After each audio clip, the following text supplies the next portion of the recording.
Hello everyone, welcome back to my channel. ಈ ವ್ಲಾಗಲ್ಲಿ onion pakoda ಹೇಗೆ ಮಾಡೋದು ಅಂತ ನೋಡೋಣ. ಮೊದಲಿಗೆ ಒಂದು ಬೌಲಿಗೆ ಉದ್ದುದಾಗ ಹಚ್ಚಿಟ್ಕೊಂಡಿರೋಂಥ ಒಂದು 3 ಈರುಳ್ಳಿ, ಒಂದು ಮೆಣಸಿನ್ಕಾಯಿ ಸಣ್ಣದಾಗ ಹಚ್ಚಿಟ್ಕೊಂಡಿರೋದು, ಕೊತ್ತಂಬರಿ, ಕರಿಬೇವು, ಹಾಗೆ ಬೆಳ್ಳುಳ್ಳಿ ಒಂದೆರಡು ಜಜ್ಜಿ ಹಾಕ್ಕೊಂಡಿದ್ದೀವಿ.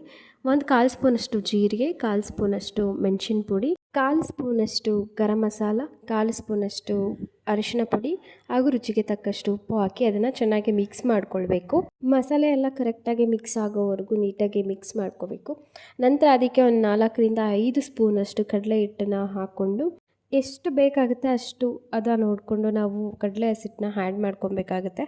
ಆ್ಯಡ್ ಮಾಡ್ಕೊಂಡಾದ್ಮೇಲೆ ಅದಕ್ಕೆ ಎಷ್ಟು ನೀರು ಬೇಕು ಅದು ಪಕೋಡ ಅದಕ್ಕೆ ಬರೋದಕ್ಕೆ ಅದನ್ನು ನೋಡಿಕೊಂಡು ನಾವು ನೀಟಾಗಿ ಮಿಕ್ಸ್ ಮಾಡಿಕೊಂಡು ಆಮೇಲೆ ನೀರು ಹಾಕಿ ನಾವು ಕಲಿಸ್ಕೊಬೇಕಾಗುತ್ತೆ. ಇಲ್ಲಾಂದರೆ ನೀರು ಹಾಕ್ಬಿಡೋ ಚಾನ್ಸಸ್ ಇದೆ. ಸೊ ಎಷ್ಟು ಬೇಕೋ ಅಷ್ಟು ನೀರನ್ನು ಆ್ಯಡ್ ಮಾಡ್ಕೊಂಡು ಕಲಸಿಟ್ಕೊಂಡು ಅದಕ್ಕೆ ನಾವು ಸ್ವಲ್ಪ ಸೋಂಪನ್ನ ಆ್ಯಡ್ ಮಾಡ್ಕೊಬೇಕಾಗುತ್ತೆ. ಸೊ ಅದು ಘಮ ಚೆನ್ನಾಗಿ ಬರುತ್ತೆ ಅಂತ.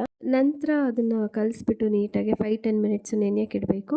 ಪಕ್ಕದಲ್ಲೇ ಒಂದು ಬಾಣಲಿಗೆ ಎಣ್ಣೆ ಕಾಯಕ್ಕೆ ಇಟ್ಕೊಂಡು ಎಣ್ಣೆ ಕಾದ ನಂತರ ಪಕೋಡ ಯಾವ ರೀತಿ ಬಿಡ್ತೀವಿ ಆ ರೀತಿಯಲ್ಲಿ ಬಿಟ್ಕೊಂಡು ಅದು ಗೋಲ್ಡನ್ ಬ್ರೌನ್ ಬರೋವರೆಗೂ ಅದನ್ನು ಫ್ರೈ ಮಾಡ್ಕೊಬೇಕಾಗುತ್ತೆ. ಸೊ ಗೋಲ್ಡನ್ ಬ್ರೌನ್ ಆಗೋವರೆಗೂ ಅಂತಂದರೆ ಒಂದು 10ರಿಂದ 15 ನಿಮಿಷ ಅದು ನೀಟಾಗಿ ಎಣ್ಣೆಯಲ್ಲಿ ರೋಸ್ಟ್ ಆಗಬೇಕು. ರೋಸ್ಟ್ ಆಗಿ ಗೋಲ್ಡನ್ ಬ್ರೌನ್ ಬಂದಮೇಲೆ ನಾವು ಅದನ್ನು ತೆಗೆದ್ಬಿಟ್ಟು ಹಸಿ ಕರ್ಬೇವಿನ ಸೊಪ್ಪನ್ನ ನಾವು ಎಣ್ಣೆಯಲ್ಲಿ ಫ್ರೈ ಮಾಡ್ಕೋಬೇಕಾಗುತ್ತೆ. ಸ್ವಲ್ಪ ಗಾರ್ನಿಷ್ ಕೂಡ ಮಾಡ್ಬೋದು ಮತ್ತು ಅದು ತಿನ್ನಬೇಕಾದ್ರೆ ಟೇಸ್ಟ್ ಕೂಡ ಚೆನ್ನಾಗಿರುತ್ತೆ ಮಧ್ಯದಲ್ಲಿ ಕರ್ಬೇವಿನ ಸೊಪ್ಪು ಸಿಕ್ಕಿದ್ರೆ.